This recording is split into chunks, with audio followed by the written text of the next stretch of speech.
and it is my blessing to you all that it becomes manifest as much as in my capacity to do so. Today we are reading In Love at Ease. Piece by piece, a few pages at a time. In Love at Ease is about Pramukh Swami Maharaj, specifically everyday spirituality with him. He was a guru and president of the BAPS Swami Narayan Sanstha, which is a spiritual organization based around the loving devotion of Swami Narayan, who was a figure in the turn of the 19th century. We are recollecting this late guru's life with love stories spoken from Yogi Trivedi's eyes as he interviews many people about their experience with the teacher. Here we are reading, Swamishri adapted his love to make people feel comfortable as equals and as friends by focusing on their convenience over his own. One late night in 1968, a few students were studying for their exams at the BAPS Swami Narayan Hostel in Vidyanagar, Gujarat. They were preparing to make some tea on the small stove in their balcony when they heard a car roar into the complex. They were the only ones awake in the entire building, so their room was the only one with the lights on. Swamishri and his attendant walked up to their room, number 14, and knocked on the door. The teenagers opened the door to discover an extraordinary surprise and invited Swamishri into their room.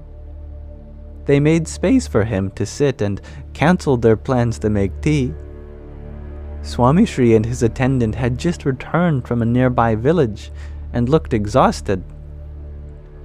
The students rushed to wake up Jai Krishna Bhagat, the caretaker of the hostel, but Swamishri stopped them. He did not want to trouble him.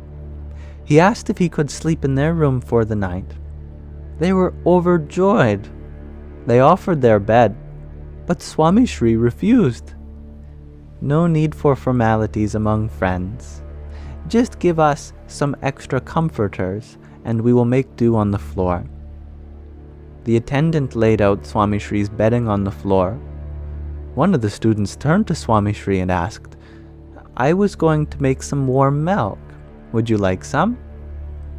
Swamishri smiled and offered, "Here, let me try to make some for the three of you. You will have to tell me how it turns out."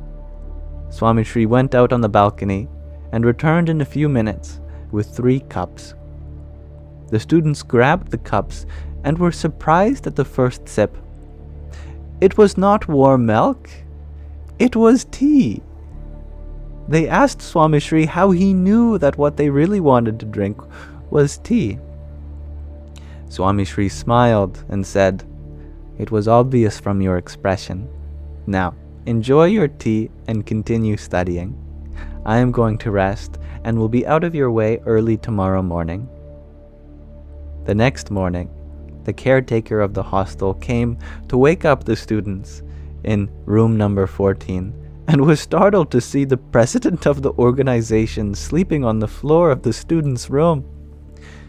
He immediately started performing dandavats and apologized to Swamishri for the inconvenience. Swamishri smiled and insisted. It was a lovely night with friends. 2 of the students went on to become sadhus, monks. Years later, the students still recall how their guru had served them with love, friendship, and ease. Swamishri was a guru but his love fulfilled a range of roles as guardian, brother, best friend, and beyond. His love was multivalent.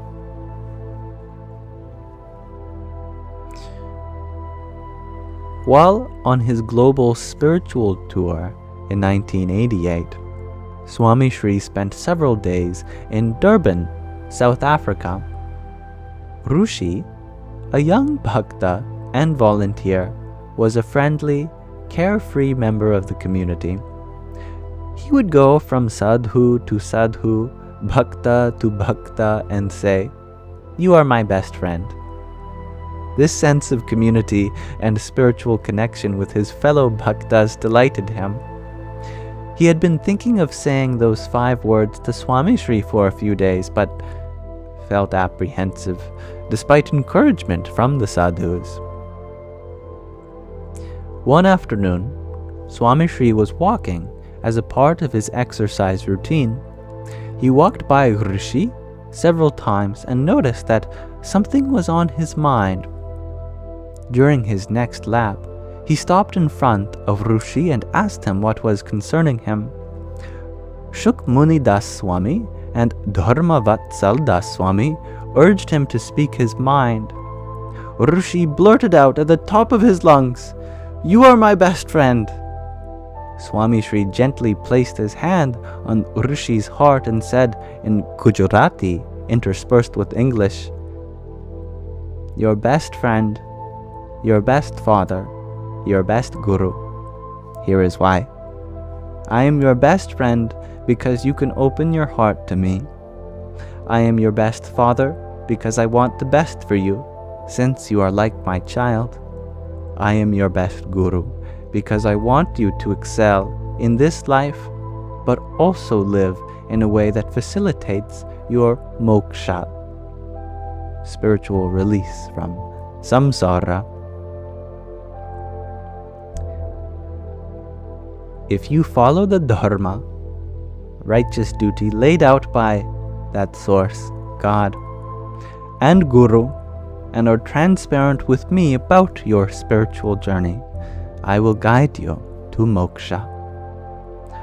Rishi beamed the brightest smile to date. Swamishri was accessible as a friend, father, and guru. His love came in many forms and was easy and natural to feel and accept. Another memorable moment, when Swamishri's love permeated his various roles beyond a guru, occurred in Catskills, New York. Catskills, I've never heard of that place. I think I could teach my cat a few skills.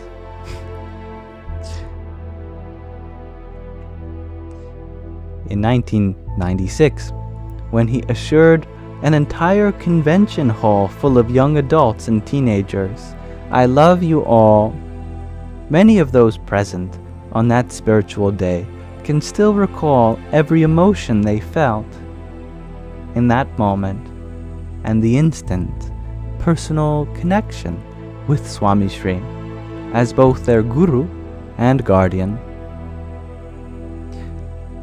You give when you love. Unconditional love, though, is hard to give generously and without prerequisites. Swamishri's love taught those around him to give in a manner that surpassed others' expectations. He loved in a way that far exceeded worldly parameters and his duty, and he did so unconditionally. Jayesh settled into the back seat of a car with sadhus who were on their way back to Ahmedabad from Vidyanagar. The car had reached the end of the block when a scooter suddenly appeared in front of the car. The car screeched to a halt. The car's driver rolled down the window as the teen on the scooter loudly shouted, "Is Jayesh Mandaka in this car? Pramukh Swami Maharaj is calling him right now." Jayesh jumped out of the car and onto the scooter. His mind was racing. Maybe faster then the scooter on the way back to the mandir to understand why Swamishri was calling him back when he had just met him a few hours ago to receive blessings for his sister's wedding. Swamishri was the closest substitute for a father after his own father had passed away when he was a child. He wondered if he had done something wrong.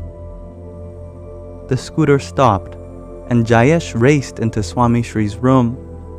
He opened the door, struggling to catch his breath. There he saw Swamishri talking to Dr. Karan Doshi. He decided to wait outside until that meeting concluded, but Swamishri had other plans.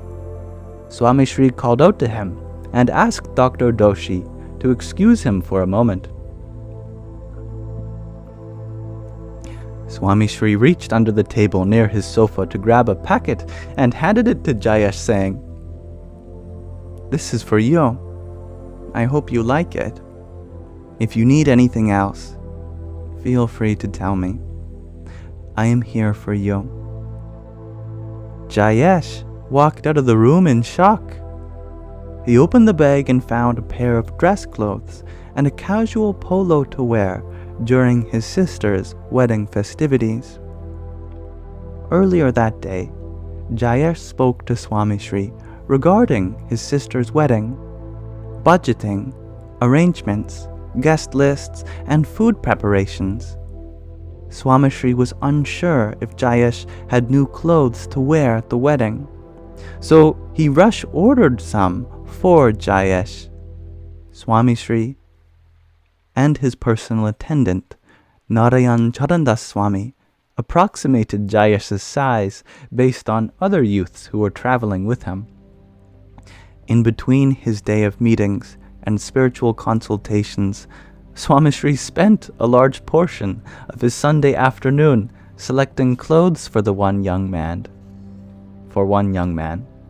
in whose support he had stopped in to serve as a father figure. Jayesh had tears in his eyes as he walked back to the car. Swamishri had not just given him a pair of clothes, he had also showed him how to go an above and beyond for others.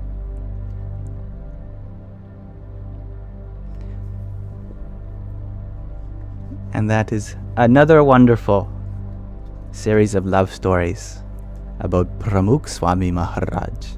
So, I thank you all for listening with me.